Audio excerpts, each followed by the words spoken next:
It's interesting. I think for most people who get into a healthcare profession, particularly in the therapy realm, whether it's physical therapy, occupational therapy, speech-language pathology, it seems like that everyone has had some sort of experience from their early days in that particular discipline, and that's part of what led to that. You mentioned something about you were working and you were starting to get kind of burnout, frustrated, dead end, and your back was up against the walls. And I think that as you became a speech language pathologist, obviously there were some walls that you started to be up against that led you to want to start a business. Tell us about that. Well, so when I was younger, I would have described myself as 100% unambitious. I had zero ambition. I was not competitive. I wasn't interested in doing much more. I was happy. I was happy with everything in life and with where I was.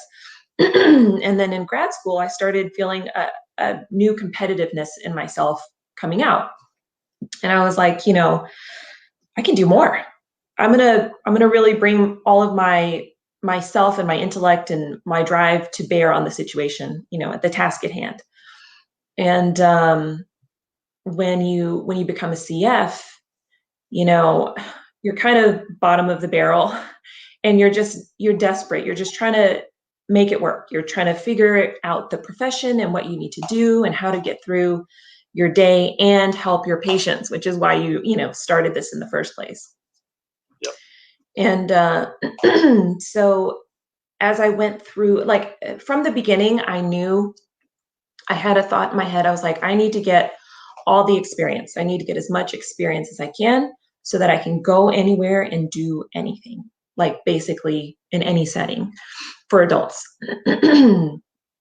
And then another factor that is always in my mind, or was always in my mind, was I don't want to be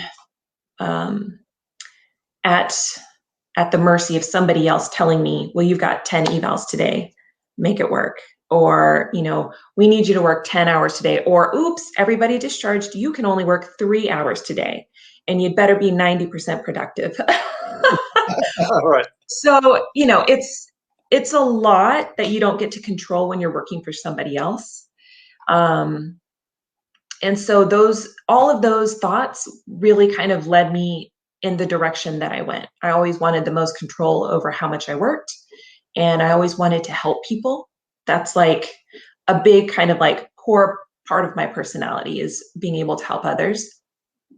And then, as I kind of was getting ready, and say 2-3 years ago, I started listening to a really good podcast called the Life Coach School podcast. I don't know if you've heard of it.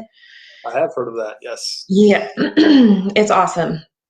So I was listening to all these new ideas, and the lady who would talk on it would always talk about, when you become an entrepreneur. And I was like, no, that's not me.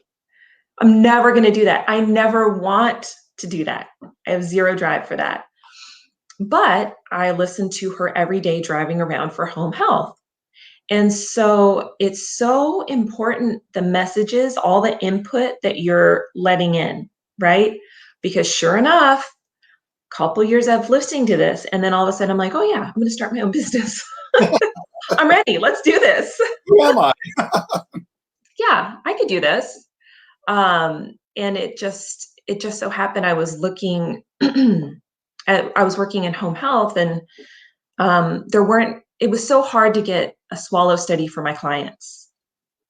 That was the impetus for really starting to look at starting a business, because I felt like there was a real need for that, for some sort of mobile swallow study, whatever. I don't know what, but we need to make this happen because people aren't getting their swallow studies.